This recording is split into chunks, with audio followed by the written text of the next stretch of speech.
Welcome to the Deep Dive. Today, we're really plunging into some pretty dark corners of human mystery. Yeah, we are. We're looking at a collection of unsolved cases, some really controversial ones, too. They've baffled investigators, left families searching for answers. Exactly. These aren't just headlines, they're more like puzzles. Puzzles with crucial pieces just missing. They really invite you to wonder what actually happened. And our mission today really is to pull out the key insights from these stories. We want to help you understand not just the facts, but why. Why do these particular mysteries stick with us? What do they tell us about justice, maybe human nature? Right, and our need for answers. That too, definitely. Okay, so let's unlock our first one. This case, it gripped the entire nation, still sparks huge debates. I'm talking about the shocking murder of JonBenét Ramsey back in 1996. Oh yeah, Boulder, Colorado. A 6-year-old girl, a beauty queen, found murdered in her own basement. And right away, the spotlight was intense. You had that bizarre ransom note. The note, very strange. No sign of forced entry, and just this incredible media frenzy immediately surrounding the family. And what's really, what stands out about the JonBenét case is how it became this sort of perfect storm. You had potential investigative missteps right at the start, especially with the crime scene. Yeah, I remember hearing about that, contamination concern. Exactly. That created so much ambiguity. Then there's the ransom note itself. Was it staged? Who wrote it? Constant debate. And the parents, they were under this intense cloud of suspicion for so long. But never charged. Never charged. And this case really shows how those early challenges combined with overwhelming media attention can just cement a case as cold. It leaves the public forever looking for answers that might just be impossible to find definitively. It really does. Okay, so from that modern mystery, let's rewind the clock a bit. Way back to an iconic case from 1892, one that's literally become part of a nursery rhyme. Ah, you mean Lizzie Borden. Lizzie Borden. Accused of, brutally murdering her father and stepmother with an axe in Fall River, Massachusetts. But the truly astonishing part, she was acquitted. Despite quite a bit of circumstantial evidence pointing her way. Right. How would that happen? Well, that's the enduring puzzle, isn't it? Her acquittal, it wasn't necessarily, proof of innocence. It might have been more about the gaps in the direct evidence. Like what? Well, for one, no eyewitnesses to the actual murders. That's huge. Okay.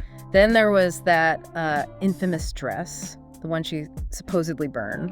Yes, the dress burning incident. Potentially critical piece of evidence, just gone, vanished. And then you have the maid. Her story seemed to shift a bit. Leaving questions. Lots of questions. Was she hiding something?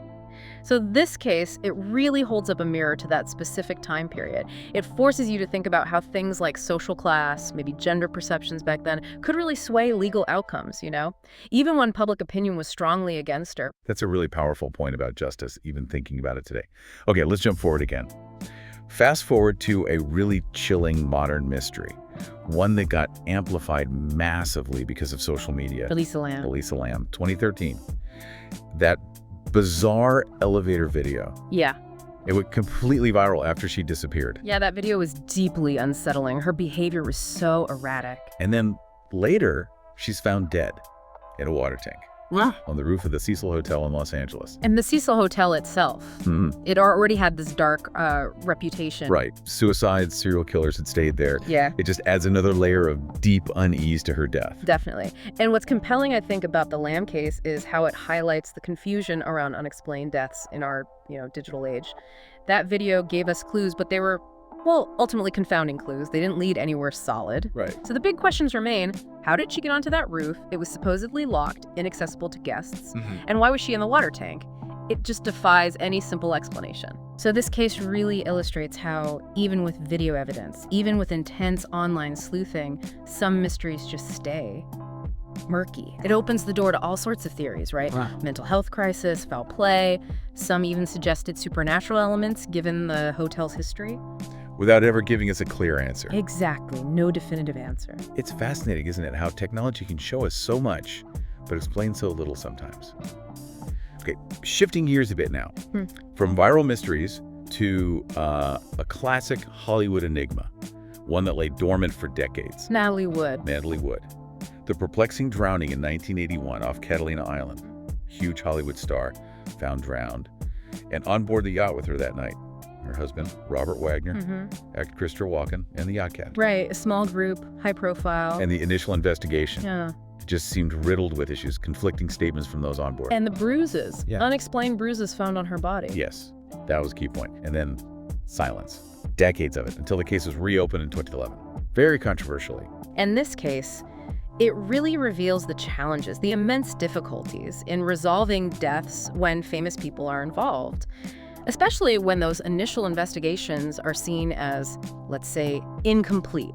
Right. Those bruises you mentioned, they were inconsistent with just a simple fall overboard, right? That was the argument, yeah. So that suggested, well, it fueled suspicion of foul play, something more than just a tragic accident. And Wagner's story changed over time. Significantly, according to reports when the case was reopened, his account of the events seemed to shift.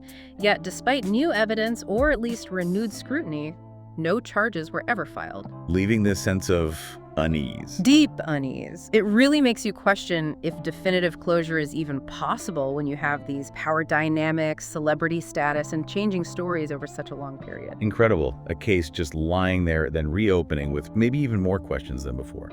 Okay, now, this next one is truly disturbing. It raises massive questions about justice and the power of public hysteria. The West Memphis Three. The West Memphis Three starts with the brutal murder of 3 young boys in West Memphis, Arkansas, 1993.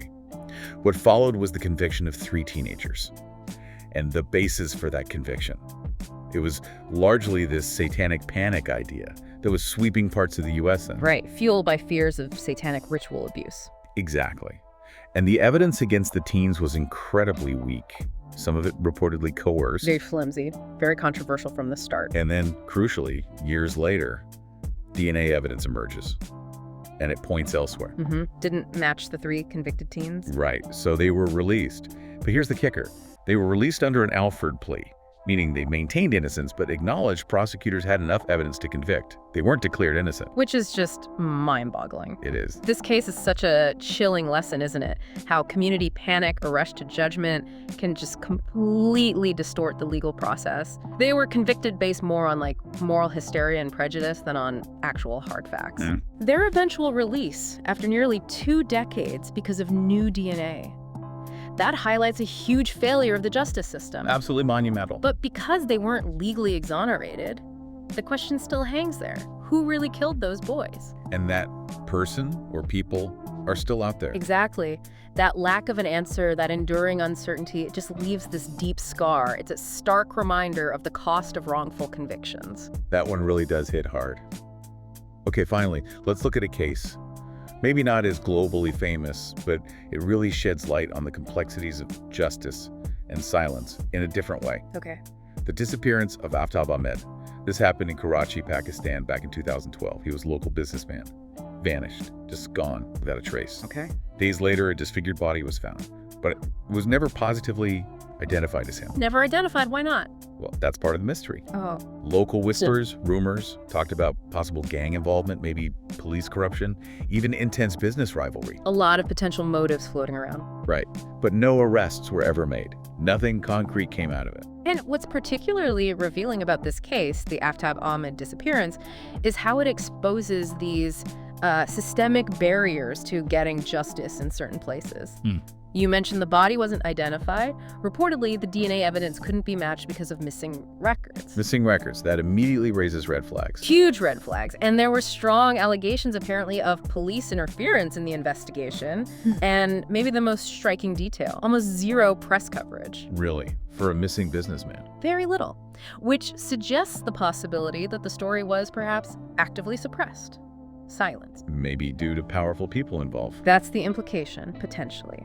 This case really broadens our view, shows how things like corruption, a lack of transparency, can actively block investigations. It makes finding the truth incredibly difficult, leaving families just completely without answers. Wow. Okay, so we've covered a lot of ground here.